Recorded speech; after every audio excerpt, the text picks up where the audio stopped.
once again, good evening, ladies and gentlemen. Good evening, General McMaster. Thank you for joining us. And of course, thank you all for joining the Baltic Military Conference organized by the Ministry of National Defense of Republic of Lithuania and the General Jonas Žemaitis Military Academy of Lithuania. About myself, I am Major Algirdas Revaitis, advisor at Euro-Atlantic Operation Group at Ministry of Defense, and this evening also representing Lithuanian Military Academy as its former PhD student. So thank you for the chance to learn and for this challenge as well. About the topic, for the conference is on the great power competition. This evening we are going to talk about stability and security issues in the Baltic region as well. Thus, particular attention will be given to the appraisal of Russian foreign and security policies and touching upon the emerging challenges and threats from China. Furthermore, we'll try to focus on how the West needs to compete, of course, to get and maintain strategic initiative towards Russia, China in the globe and in the Baltic Sea region. While the second part of the Night Owl session is dedicated to discuss Russia-Belarus strategic military exercise Zapad 2021. About the next hour, short tech details. There will be a two-part session, keynote speech by General McMaster, and after we will be open up for the discussion. You can ask the questions by joining slido.com with entering the code 759-367. You can indicate your name or the rank while sending questions, but it will not be mentioned during the session. Just keeping in mind some military traditions, the higher rank, the higher position, the higher possibility that your question will be selected and forwarded to general. But please indicate your current rank and position, not from the future perspectives. Yes, just. But in general, please, I am asking you to be active in asking the questions and involving our guest general into productive and interesting discussion. And now I'm very happy to introduce our keynote speaker, U.S. Army Lieutenant General, retired Herbert Raymond McMaster, who served as the 26th United States National Security Advisor from 2017 to 2018. He is also known for his roles in Gulf War, Operation Enduring Freedom, and Operation Iraqi Freedom. General McMaster served overseas as advisor to the most senior commanders in the Middle East, Iraq, and Afghanistan. I also would like to emphasize general academic experience. General McMaster is one of the most distinguished and rightly heralded soldier scholars of his generation. He holds PhD in military history from the University of North Carolina. His many essays, articles, and book reviews on leadership, military history, and the future warfare have appeared in the journals as the Atlantic, Foreign Affairs, Survival, the Wall Street Journal, and the New York Times. Also, he is an author of the award-winning and the best-selling classic book, The Religion of Duty, in which American strategy and military leadership during the Vietnam War is reflected and, of course, criticized. But where is the latest general book, Battlegrounds, The Fight to Defend Free World, written 1 year ago in 2020. In the Battlegrounds, General McMaster identifies 6 significant arenas in which he thinks the United States must compete in the current times. It is Russia, China, what is very relevant to today, our topics and tomorrow, South Asia, the Middle East, Iran, and North Korea. The Doctor of History systematically works through the perils posed by each, detailing how these threats are more menacing and difficult to address. I encourage you to read this book. Currently, General McMaster is a senior fellow at the Hoover Institution, fellow at the Freeman Spogli Institute, and a lecturer at Stanford University. So again, thank you everybody for being here, and especially thanks for General McMaster. And I am giving the floor for you, General, please. Hey, thank you so much. And thanks to you and to Dr. Vaidotas Orbelis for the opportunity to be with you and to talk about an important topic, the West in a new era of great power rivalry. I'm sorry that I can't be with you in person. And so I wanted to talk to you tonight about the catastrophe in Afghanistan as a way of introducing these topics of great power rivalry. So I think it's important that we focus on it, because I think that the catastrophe there is a consequence of our lack of strategic competence. And it's an urgent priority, I think, that across the free world, we need to rebuild competence and restore confidence to compete effectively, secure our democracies, and build a better future for generations to come. So, hey, I wish I could begin on a more positive note or begin with a joke or something, but I have to tell you, this is a time of profound disappointment for me, and I suspect for many of you. What we are witnessing in Afghanistan is, I believe, a consequence of strategic incompetence. Incompetence based mainly in what we might call strategic narcissism, or the tendency to define the world only in relation to us and to assume that what we decide to do is decisive in securing a positive outcome. The problem with that tendency is that it is self-referential and does not acknowledge the agency, influence, and authorship over the future that the other, especially enemies, adversaries, and rivals, enjoy. The result is what we got in Afghanistan: policies and strategies across 2 decades that were based on what the purveyor preferred rather than what the situation demanded. Strategic narcissism in Afghanistan led to self-delusion and self-defeat. The first step in rebuilding strategic competence, I think, is to acknowledge that war and competition short of war are interactive, and that progress in war or diplomacy is never linear. If we acknowledge the agency of the other, the interactive nature of geostrategic competitions, and the need to integrate all elements of power and efforts of like-minded partners to achieve goals and objectives as fundamental to strategic competence, we can learn and we can begin to recover from the humanitarian, political, and security catastrophe of what I would describe as this self-defeat in Afghanistan. But leaders in the United States and in other nations are still pretending that our surrender to the Taliban in February of 2020 and subsequent concessions to that terrorist organization were not the principal reasons for a lost war and the consequences that come with it. So, again, the first step in recovering from this catastrophe and learning from it to rebuild strategic competence and regain our confidence is to stop pretending.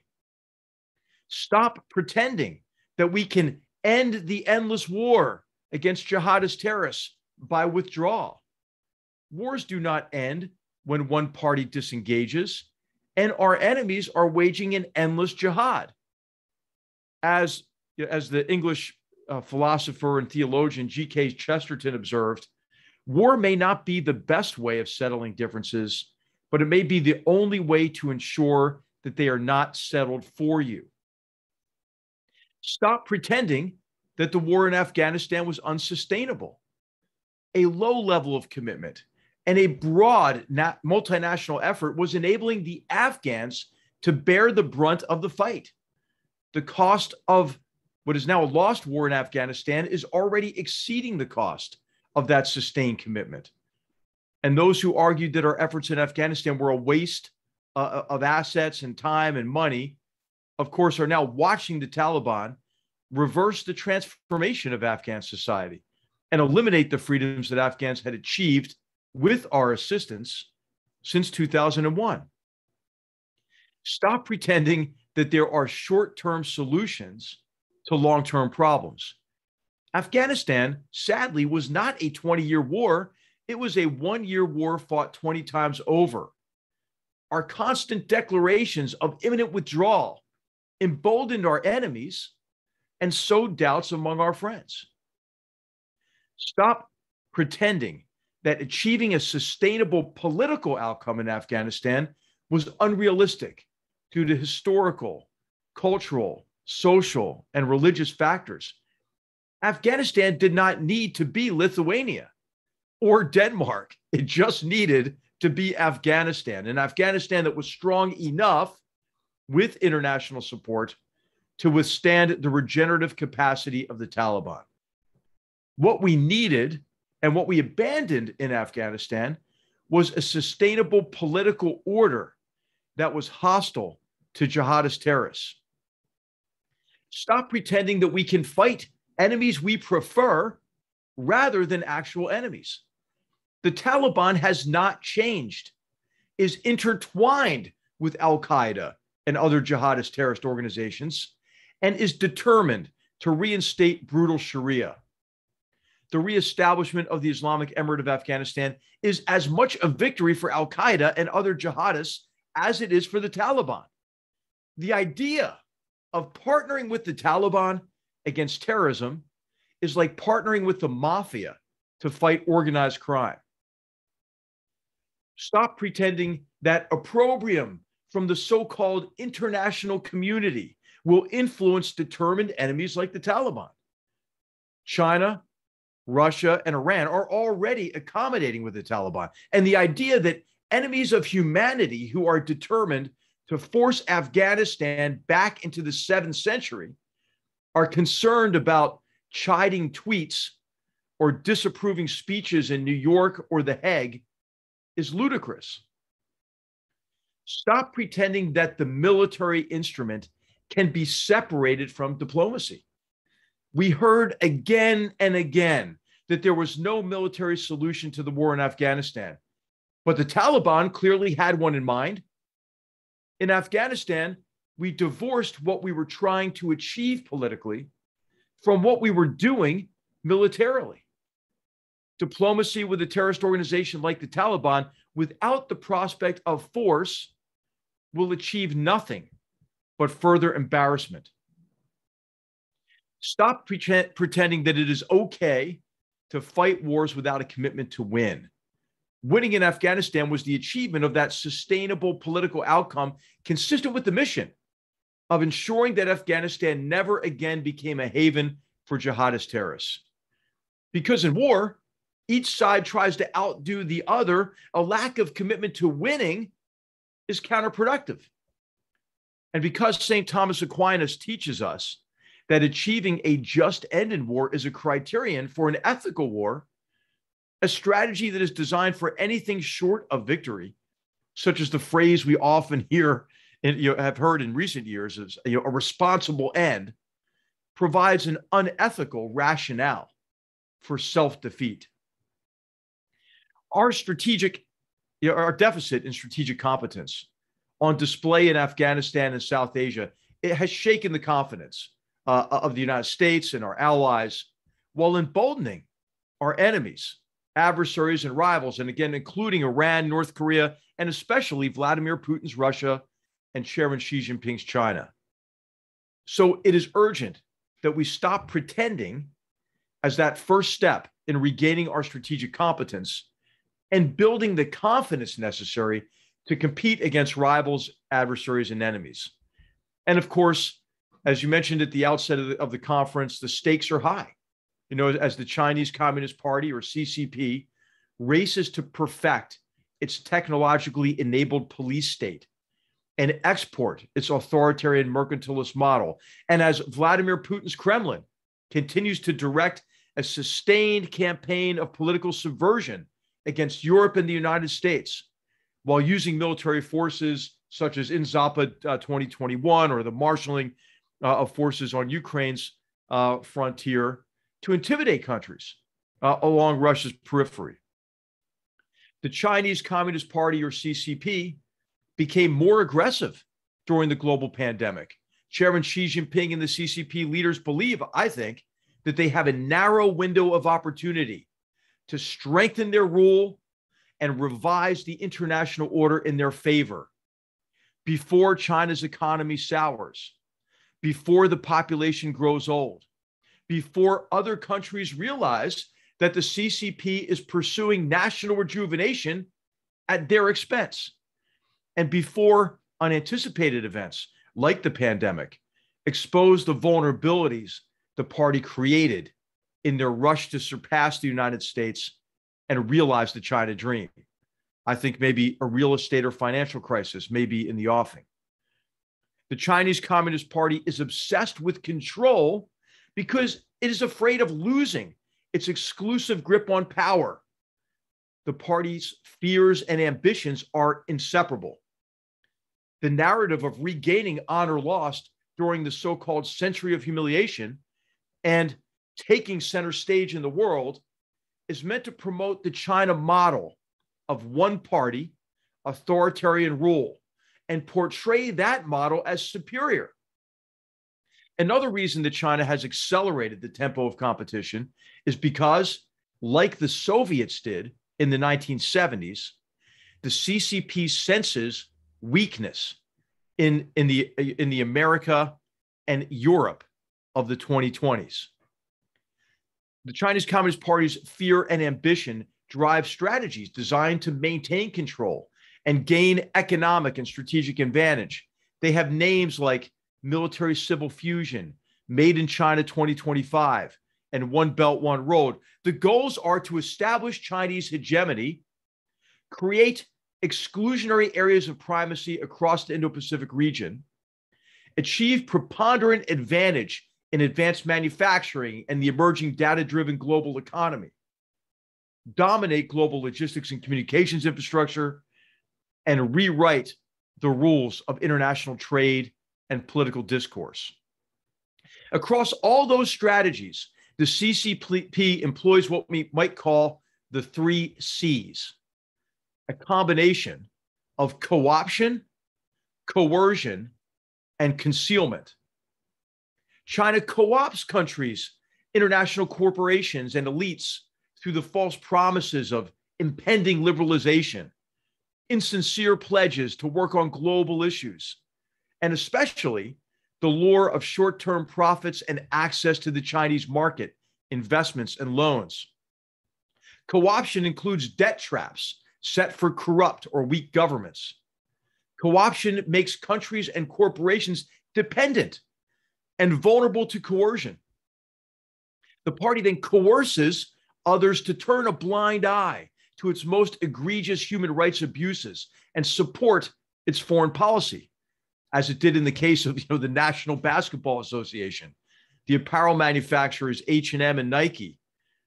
And it applies co-option and coercion to subvert international organizations. The party expects countries, companies, and international organizations to support its violent self-conception as a one-party nation with no room for plurality except on its own rigid terms. The party's success depends on concealing its intentions and portraying its most egregious actions as normal practice. Free trade Xi Jinping signs a draft comprehensive agreement on investment with Europe while punishing Australia economically and shutting down market share for retailers who object to slave labor. Environmentalist Xi Jinping promises carbon neutrality by 2060, while China finances and builds scores of coal-fired power plants internationally every year. Human rights Xi Jinping gives speeches on the rule of law, while he interns millions in concentration camps, extends the party's repressive arm into Hong Kong, imprisons journalists and freedom activists, and holds Canadians and others hostage. Internationalist Xi Jinping extols the virtues of cooperation, while he turns international organizations against their purpose. Compassionate Xi Jinping speaks of a community of common destiny and of peace, concord, and harmony, and asserts that the Chinese nation does not carry aggressive or hegemonic traits in its genes. While his army bludgeons Indian soldiers to death on the Himalayan frontier, his cyber forces continue a massive campaign of espionage, and his air force menaces Taiwan, South Korea, and Japan. And his Navy, Coast Guard, and maritime militias try to exert ownership over the ocean in the South China Sea. So the first step in competing effectively with the CCP is to counter Xi's Orwellian reversal of the truth. Doing so requires correcting 2 misunderstandings that provide cover for the party and conceal what is at stake in its campaign of co-option and coercion. Both misunderstandings are rooted in the conceit that the CCP mainly responds to external actions rather than pursues its own ambitions. The first misunderstanding is that Chinese aggression is the result of US-China tensions. But a survey of the CCP's actions during the pandemic reveals that the United States did not cause CCP aggression, and that China's promotion of its model poses the real threat to security and prosperity.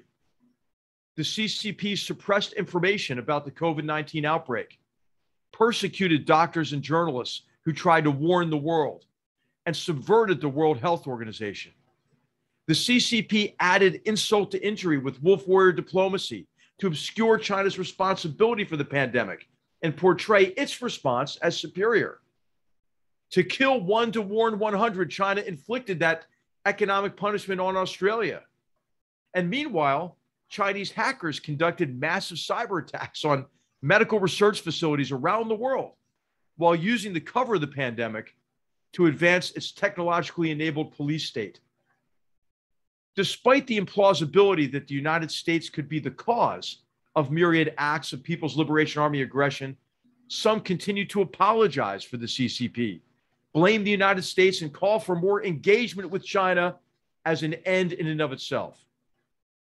Strategic narcissism leads to moral equivalency that helps China conceal its objectives. Some of America's closest friends proclaim that they do not want to choose between Washington and Beijing.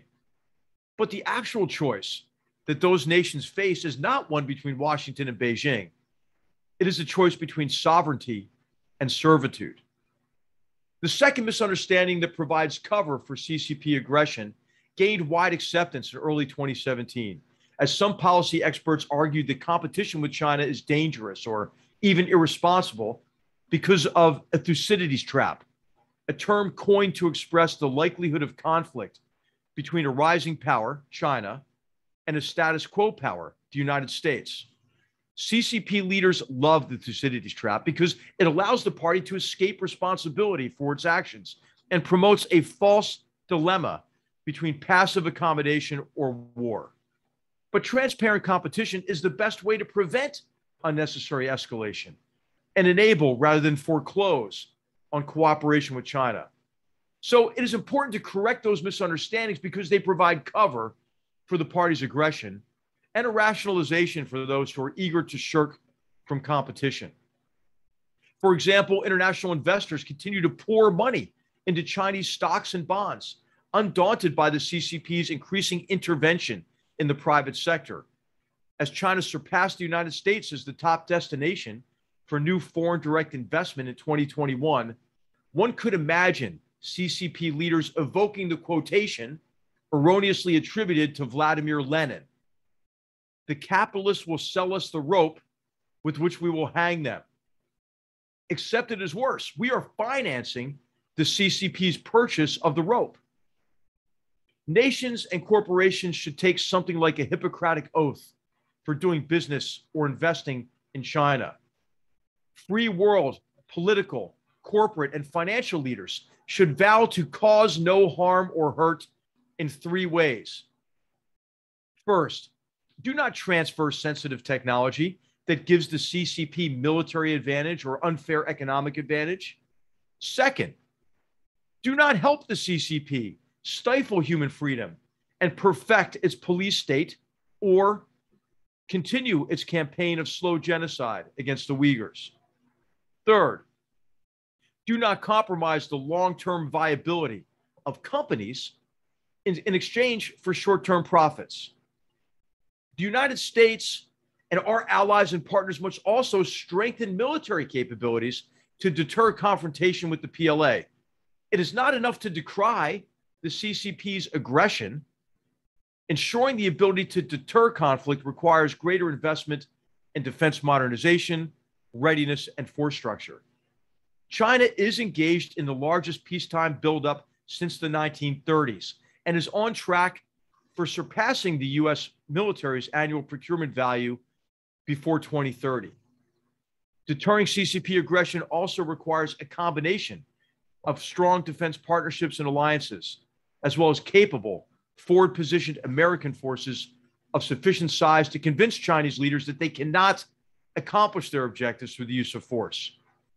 Fostering improvements in Japan's and Taiwan's, as well as NATO defense capabilities, are particularly important. And I think lessons learned in Baltic defense are particularly instructive for Taiwan in particular.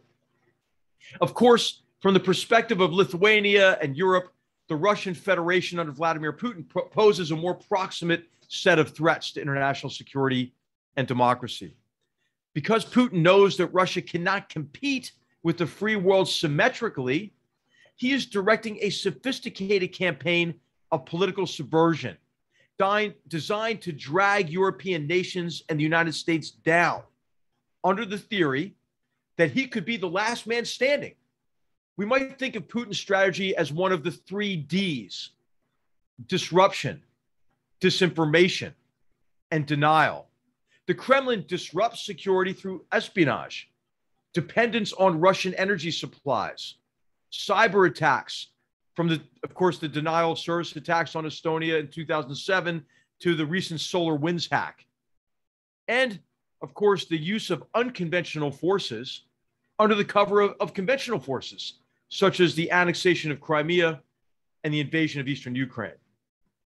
The Kremlin uses disinformation in the context of cyber-enabled information warfare to polarize democratic societies, pit communities against one another, and reduce confidence in democratic principles, institutions, and processes. The Kremlin employs what we might describe as implausible deniability to sometimes get away with murder or attempted murder, as in the case of Alexei Navalny. Like China, Russia has been aggressive during the COVID-19 pandemic, employing its strategy of disruption, disinformation, and denial against Ukraine and in the Black Sea region, as well as in Belarus and of course what we see with Zapad 2021 to threaten and intimidate. And then in places like Belarus and Estonia and even in Germany in recent weeks and in the next week to undermine independent elections. And beyond Europe and beyond Europe in Eastern Libya and in Syria, we have to remember that Russia is enabling in Syria, for example, the serial episodes of mass homicide that are the Syrian civil war. So the greatest opportunity to compete more effectively with China and Russia may lie in strengthening democratic governance, rule of law, and freedom of expression at home and abroad. It is citizens' participation in the democratic process that has been most effective in countering both CCP and Kremlin aggression. Freedom of the press, freedom of speech, and rule of law have allowed countries to expose malign Chinese and Russian influence and prosecute those who enable it. That is why support for democratic institutions and processes and the unalienable rights that should be afforded to all peoples is not just an exercise in altruism. Protection of those rights and promotion of democratic governance is a practical means of countering the CCP's campaign of co-option, coercion, and concealment, and Russia's campaign of disruption, disinformation, and denial. For example, the investigations of the fraud and Russian influence operations might have prevented Russia from gaining coercive power over Germany's and the Ukraine's economy through the Nord Stream 2 pipeline, which I think the support for which was generated by a large amount of corruption and malign influence. But I guess what I'd like to emphasize toward the end here is that we should be confident. We should be confident as we regain our strategic competence, because democracy is resilient while communist totalitarianism is brittle. And all forms of totalitarianism are brittle. Vladimir Putin's attempted assassination of his political opponent with a banned nerve agent and his attacks on journalists who expose his corrupt networks is a sign of weakness rather than a sign of strength. Xi Jinping's speech in July 2021 to commemorate the 100th anniversary of the founding of the Chinese Communist Party contained a combination of admonishments, warnings, threats, and of course, a lot of praise for the 95 million member Chinese Communist Party. But Xi Jinping and Vladimir Putin are very much aware of another anniversary this year, the 30th anniversary of Mikhail Gorbachev's resignation and the end of the Soviet Union. Of course, in the decade before the collapse of the Soviet Union, America appeared weak and the Soviet Union appeared strong. Remember, in the 1970s, our nation was deeply divided over race and an unpopular war. The Watergate scandal and the cover-up of that scandal led to President Richard Nixon's resignation. Other events shook America's confidence further. Those included the Vietnamese communist brutal assault on Saigon and the desperate evacuation of the American embassy in April 1975. Stagflation and oil crises added economic trauma to foreign policy and national security failures. The decade ended with an Iranian revolution, a failed hostage rescue attempt, and a 444-day-long hostage crisis. Pessimism pervaded. Soviet leaders saw America's tolerance for civil and political liberties as a vulnerability. Their communist totalitarian state could crush dissent or preempt it with jingoistic propaganda and tight control of information. But the struggles of the 1970s belied American and Western European strength. A half century later, America and the free world are again emerging from crises and traumas in the midst of consequential geostrategic competitions. The self-inflicted defeat in Afghanistan seems to me like the Iranian hostage crisis in 1979 to 1980 to add an exclamation point on the narrative of American decline and free world decline, a narrative that has been gaining strength across more than a decade since the 2008-2009 financial crisis, and of course, the unanticipated length, cost, and difficulty of the wars in Afghanistan and Iraq. But as I discuss in the conclusion and afterword of Battlegrounds, Americans and like-minded partners across the free world have agency. In this conference, I think we all might discuss how we can strengthen our democracies, strengthen our resolve as the first step in competing effectively internationally. So to regain our confidence, we might look back. We might look back to the speech that President Ronald Reagan delivered at the Brandenburg Gate in Berlin on June 12, 1987.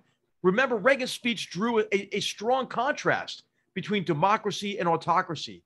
It provided a positive vision for the future and spoke directly to the people on the other side of the Berlin Wall. President Reagan's speech made clear what was at stake, not only for those living under communist oppression, but for all peoples. He observed that as long as this scar of a wall is permitted to stand, it is not the German question alone that remains open, but the question of freedom for all mankind.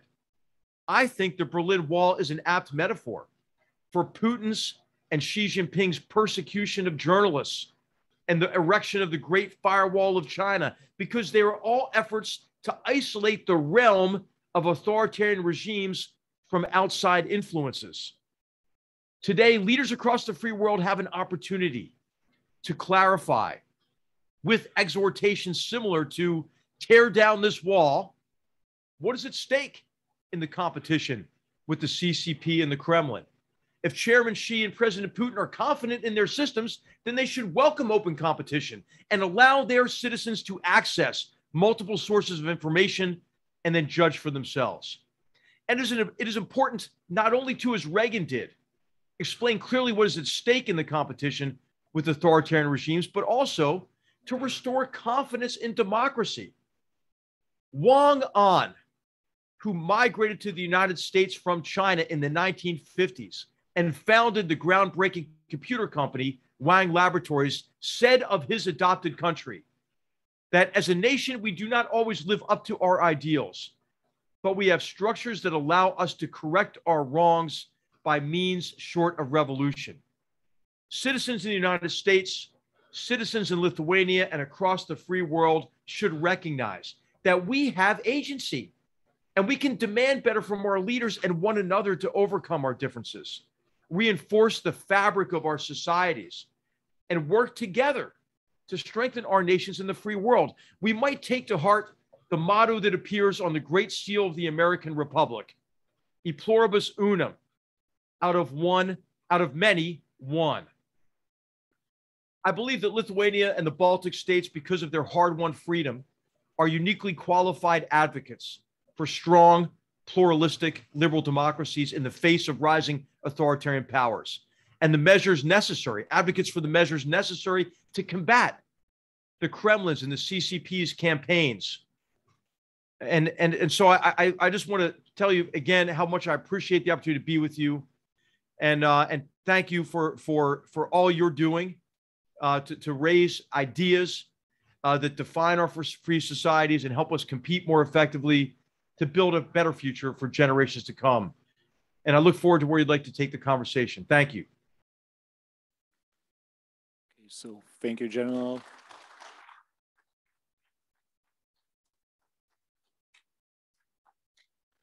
Since using the opportunity that I'm moderator of this session, I would like to start with my question, which I have already written. How would you, General, see US and NATO relations with Russia, having in mind growing power of China and America's balance against it? Thank you. Well, you know, I think what we'd all like to see, right? We'd all like to see Russia recognize, Russian leadership recognize that its future lies with Europe, right? Rather than with China. And I think there were reasons to be hopeful in the long term that could be the case, right? And this was the case, obviously, with what the United States pursued in the 1970s, you know, so-called triangular diplomacy, where President Nixon and Henry Kissinger, you know, endeavored to have a closer relationship each with China and Russia than they had with one another, so as to prevent, you know, what geostrategic theorists, you know, Mackinder and Spikeman and others warned against, which is, you know, one power dominating the Eurasian landmass. But I think in the near term, the prospects for that are pretty darn slim. You know, and the reason is the ideology and emotion that drive and constrain both China's Communist Party leaders and Vladimir Putin's Kremlin. And as I write in Battlegrounds, I believe that Putin is motivated mainly by a sense of honor lost and an associated determination to restore Russia to national greatness. Part of that drive is to reestablish authority and control over so-called Novo Russia. And this is, of course, places the Baltic states a great threat and makes them, you know, a focus of Russian subversion and aggression and intimidation. And of course, you've seen that play out in Georgia in 2008, in Ukraine in 2014, and up till today, and in Belarus today. So I think the prospects for a better relations, you know, with Vladimir Putin's Kremlin is kind of a pipe dream. It's not going to happen. And we should focus more on competing and convincing Russia that it is in Russia's interests to stop this campaign of disruption, disinformation, and denial, because we are able to impose costs on Russia beyond those that the Kremlin factors in when it makes these aggressive decisions. And of course, the trend has not been in the right direction on this, I have to say. I mean, I think with certain NATO countries that are not, you know, meeting the Wales, you know, the pledge to invest in their own defense, and I think what was a big mistake of Nord Stream 2, which gives Russia coercive power over Germany's and Europe's economy, and gives Russia the ATM cash machine it needs to continue to strengthen the Kremlin.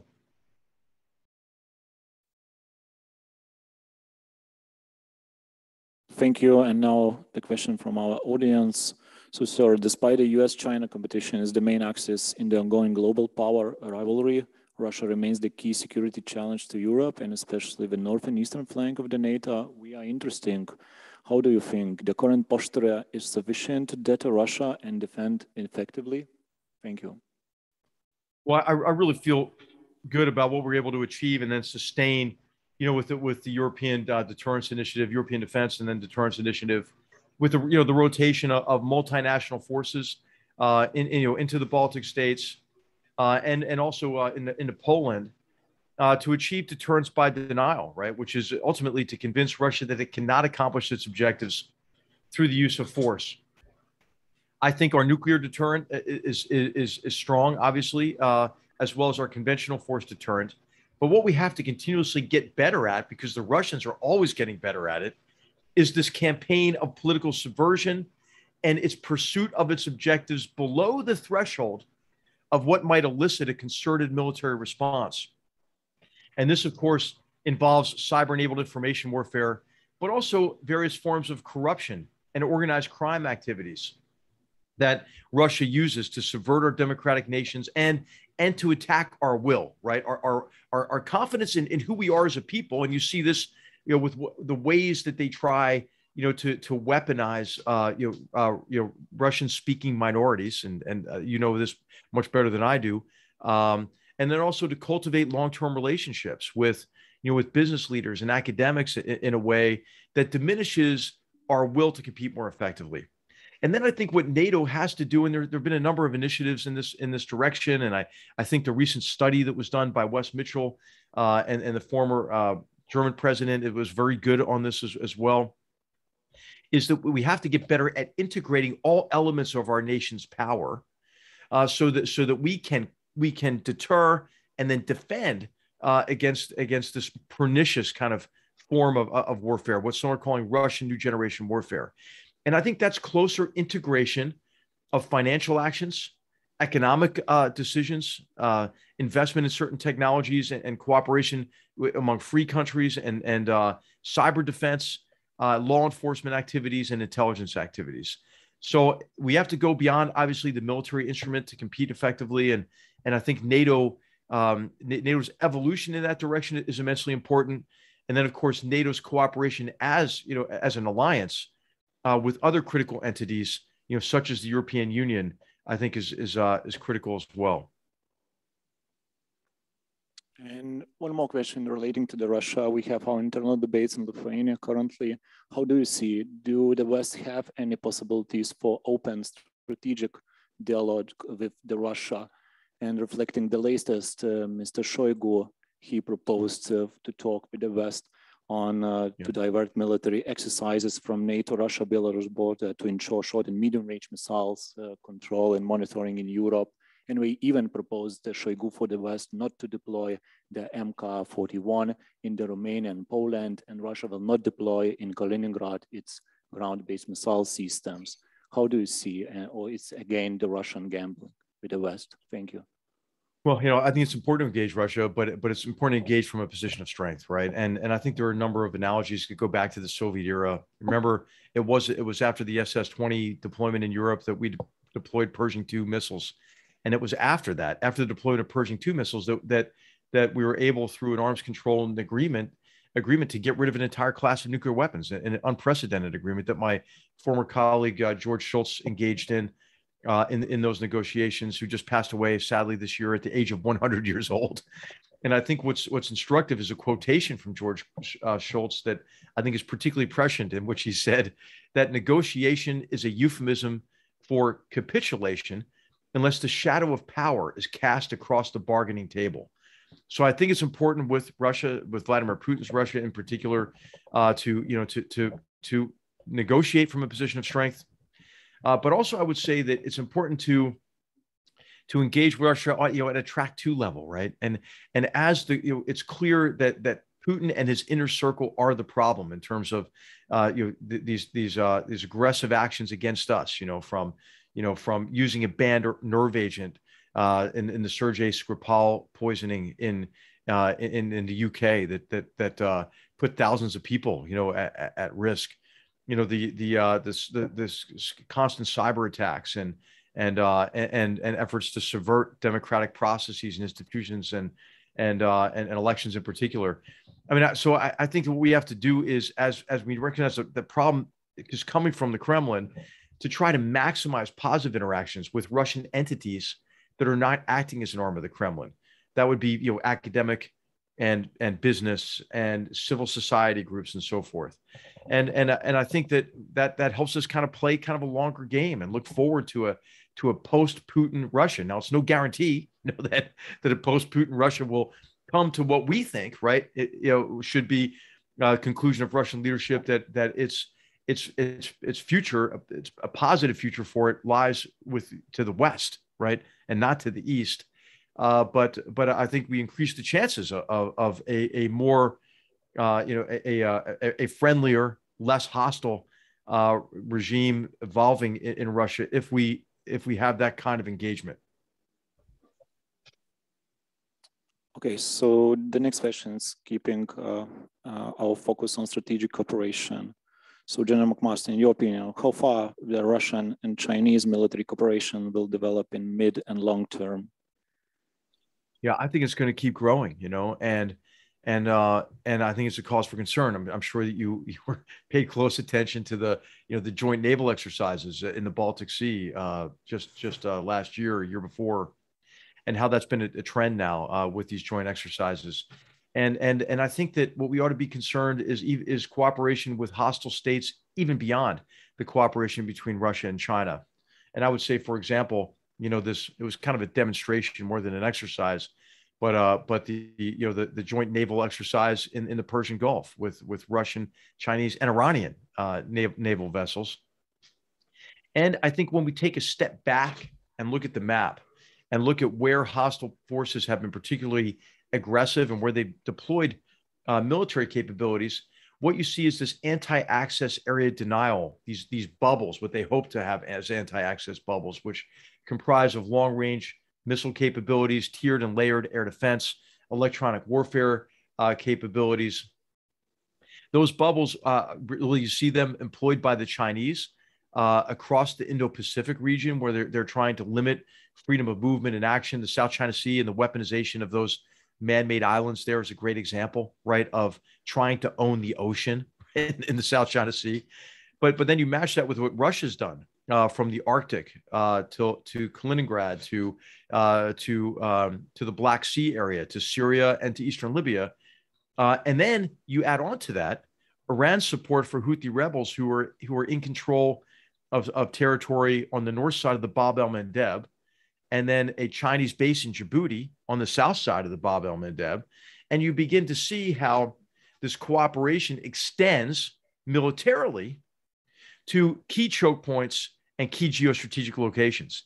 Now, if you add on top of that, Chinese companies who run 80 or so strategic airports and port facilities around the world, and how Chinese investments are not really to gain, to gain a return on those investments, an economic return. They're investing for strategic advantage, both sides of the Panama Canal, for example, or the much publicized example of the port in Sri Lanka. So I think what we have to do is wake up to this competition and not try so hard to disconnect the dots, right, between China, Russia, and even other hostile states such as Iran. So, okay, thank you. And relating to our European Union ambition to be an strategic autonomy, how do you assess European strategic autonomy ambitions? Is it good? It will strengthen, how will affect our Euro-Atlantic cooperation? Well, I've got to tell you, there's an element of it that I think is kind of insulting to the United States, and what it does is it sort of suggests a kind of moral equivalency, between Russia and China on one side and across the Atlantic, and maybe I can add my North American brothers and sisters, the Canadians, into this as well. And so I think it is actually counterproductive because I think it's when many Americans, there's a neo-isolationist movement in America as well. It reinforces those who are saying, the Europeans aren't reliable allies, right? They don't invest as much in defense. What are we? They get more out of the transatlantic relationship and the NATO alliance than we do, right? This is I don't believe any of this, right? But this is what you hear in sort of the on the far left in the United States politically, but also on the neo-isolationist, ultra-libertarian kind of far right. And so I would say that this idea of strategic autonomy, when you think about kind of the list of Chinese aggression that I went through earlier in remarks, it is insulting, and I think you saw it.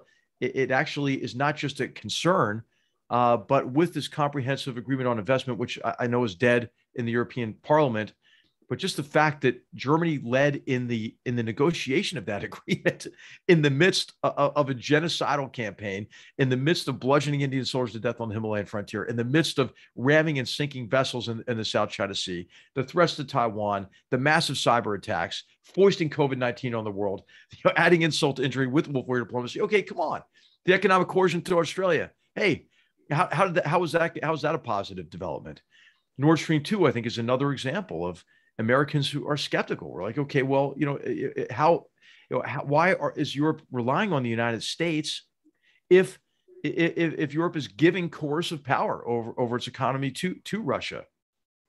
And when there are alternative sources of natural gas, for example, available, like, hey, how about from like the United States? And so I think in the form of LNG exports. So I'm afraid that this phrase and the talk of strategic autonomy is a gift to the Russians, because this is what the Russians want to do, is drive a wedge, between America and our allies and friends in Europe, because really the whole effort is to break apart our alliances and our relationships, and then within each country also, right, to break apart societies, and that's the whole recipe for dragging us down. So I'm not a big fan of the term strategic autonomy for the reasons I just mentioned as a concept. So I'm afraid somebody in America is going to say, okay, Europe, have fun with that. I mean, I think it's worth recognizing that the European Defense and Deterrence Initiative cost the United States is about 33% of Germany's defense budget, right? So, I mean, what does European defense look like without the United States? It looks like an opportunity for Russia. So one more question. For the small countries like the Baltic states, navigating between big powers is not always easy, especially given their vulnerabilities and proximity to threats. What countries like Lithuania could and should do more in order to compete and tackle challenges posed by both Russia and China? Yeah, well, I think first of all, it's the porcupine defense. I mean, just to make yourself, sort of indigestible, right? And of course, there's been a lot written about this, about the role of, for example, long-range precision fires, the range of defensive capabilities that just make, what seems to be maybe an easy military problem for a much larger force like Russia, a really difficult military problem to be able to threaten and coerce, to coerce, each of the Baltic states or the Baltic states together. And then, but I also think it's an effort, a concerted effort, to protect, right, against the sustained campaign of political subversion. I think what the Baltic states have done is an example for the rest of the world in the areas of cybersecurity, combating cyber-enabled information warfare. I think Finland is another area, sort of another center of excellence with the institute that is dedicated to sort of countering this pernicious form of subversion and identifying and disseminating best practices. So, I just think that it's working together, and it's deterrence by denial, and then it's continuously adapting, right, to new and more sophisticated forms of aggression by the Russians. So probably it would be the last our question, General, to you. So as one of our guests is writing, we see that Russia is using different ways of attacks to occupy the territories.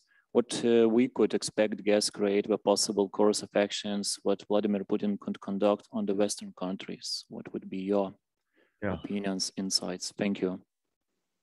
Well, I mean, I think there are a number of scenarios you could look at, right? Part of it, I think you have to look at a continuation of the attack on Ukraine, right, and increased aggression there. I believe that we're entering a period of maximum danger because of the humiliating withdrawal from Afghanistan. I think there's a direct line you can draw from the unenforced red line in Syria when Assad committed the mass murder of innocents with the most heinous weapons on earth, right, with nerve agents and chemical weapons, to the annexation of Crimea and the invasion of Ukraine. So, I think it's important to help Ukraine develop the defensive capabilities that it needs. But also, I think when you look at the Russian deployments in the Black Sea region, and the recent firing, in proximity to the British destroyer, for example, the message there is one of coercion, I think, aimed at Ukraine, but also aimed at really strong members of the NATO alliance, Romania and Bulgaria.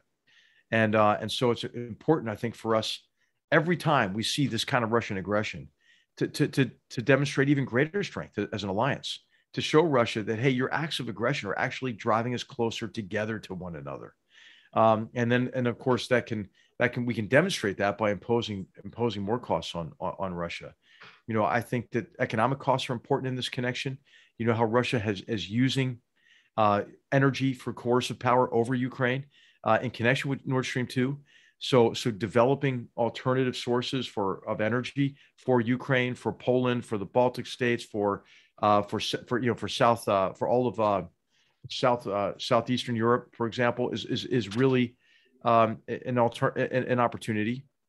So I guess that's one scenario, is continued coercion of Ukraine. I know there's been some discussion about how about the reannexation of Belarus is another particular danger, as well as the ongoing threats, right, to the Baltic states.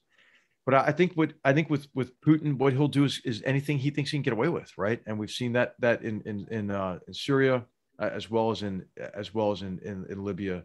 So I think that these scenarios are important to drive planning, but also to drive action, right? To make sure we're bolstering our deterrent capabilities and the ability to respond if Russian aggression does meet the threshold.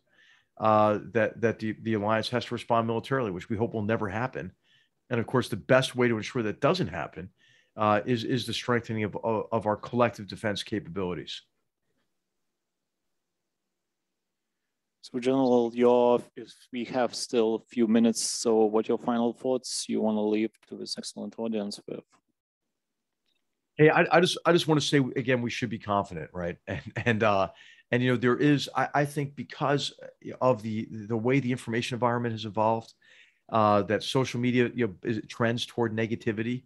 That in the United States, I don't know what it's like in Lithuania in terms of your press, but our press has also, I think, because of the business model, become kind of polarizing itself. I mean, in the United States, if you lean one way politically, people watch one cable news station. If they lean the other way, they watch one of two others, and so forth. And then you have the growth of the pseudo media and conspiracy theories. I think that what we have to all do is work together to educate ourselves and to come together like you're doing in this conference, to come together for respectful, meaningful discussions about the challenges we face.